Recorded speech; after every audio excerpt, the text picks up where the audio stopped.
You most likely clicked on this video if you recently bought a home miller and you want to mill some of your own flour at home. And you're wondering what kind of grains are best for pasta. Well, let me tell you all about that and sort of the specifics of actually using whole grain flour in pasta. For those of you who don't know, most all-purpose flour is just one part of the wheat germ, and sort of the essential part with all the minerals and oils have been stripped, and you're really just eating the fluffy part that doesn't have all that much nutrients in it. And so it makes sense that a lot of people, probably you, are trying to get back to the old way of milling your flour at home so that you have more control over how much of those other parts that are missing can get back into your food. The reason it's so important to mill flour at home is because the moment that you mill the flour, so mill that wheat germ, those nutrients are immediately exposed to the air and starting to evaporate, like super quickly. And so you want to use it very quick after you mill it. So most people mill right before they get to making pasta or cooking anything else. So in ancient days, people would go to the local bread maker or miller who would then either bake their bread or mill their flour for them. And the history of flour is really interesting, how it all kind of went away from that, and maybe I'll make another video about that sometime. But you are here to find out which wheat berries make best pasta and how to go about that. Wheat berries are named by color, hardness, and sometimes by season. And the most common ones are hard red wheat, soft white, and hard white.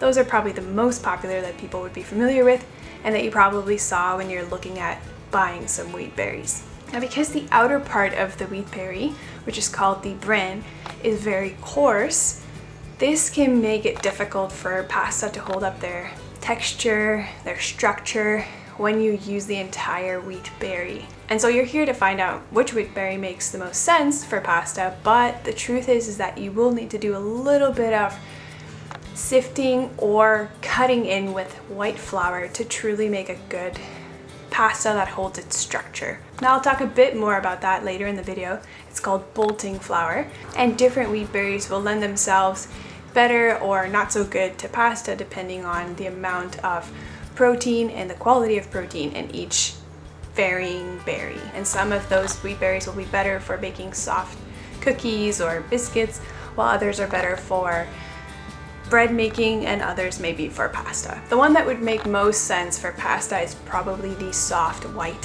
wheat berry, because of what I said about that outside bran being a little coarse in texture, and you're trying to get the least amount of that to break the structure of your pasta, either in the stretching part or in the actual cooking of the pasta. Now, pasta is made up almost entirely from flour with a little bit of liquid, including the egg, which is part of the liquid. And then some people mix in either water, oil, or milk to help give that flour some shape. But it's mostly about the flour. And I learned from a blog called The Bun Burriest, I think that's how it's pronounced, where they do a great synopsis on a few pasta books and how to go about making pasta from really good quality flour. And it's on this blog that I learned the importance about cutting some of your whole grain flour with white flour so that you get a real nice structural integrity for your pasta. And they have a few blog posts on pasta, and one specifically talks about bolting the flour, which allows you to use that whole grain that you're milling right at home, and then doing a little bit of sifting so that you can kind of get a little bit of that outer edge, the bran, out of your flour and just make a better dough specifically for pasta. Now, if you don't know, a wheat berry consists of 3 layers. The outside is called the bran, and it's like a skin on the outer part of this little berry. And the part just below that is called the germ, which is usually, as we would know, the white fluffy part. And then on the inside is another part called the endosperm. And one day I hope to make a video about the bolting process for those who are a bit more visual learners like I am. But for simplicity, I'm going to make today's pasta with a little bit of whole wheat and then cutting it with some white flour that I have. Specifically unbleached white flour, which is a whole other tangent, but you don't want flour that has been bleached to stay white. Now I'm adding the flour to a bowl, making a little indent where I'm going to be adding the egg and my liquid.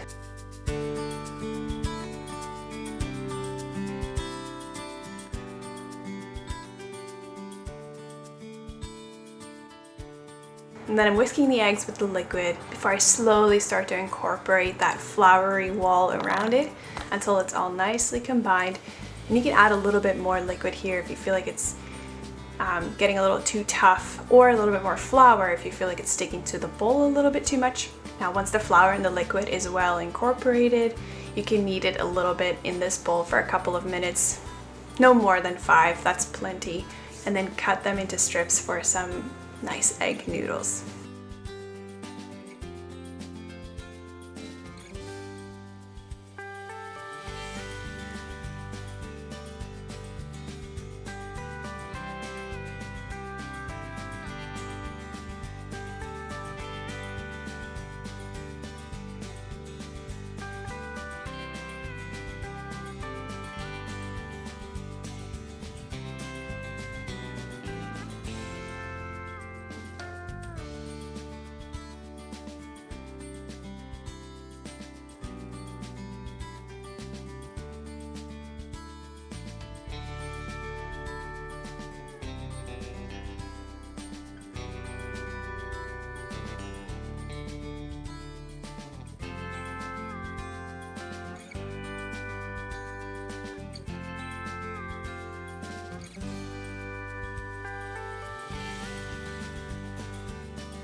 Well, this was just a little video on which wheat berries are best for pasta, and a little bit about why you either need to cut some white flour into your dough or you need to sift a little bit of that whole wheat to get some of the bran out.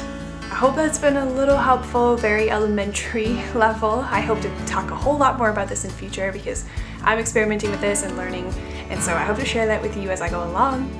And then I also have big plans to share some of my biggest goals this year, which is growing a lot of the food that we eat here in our small backyard.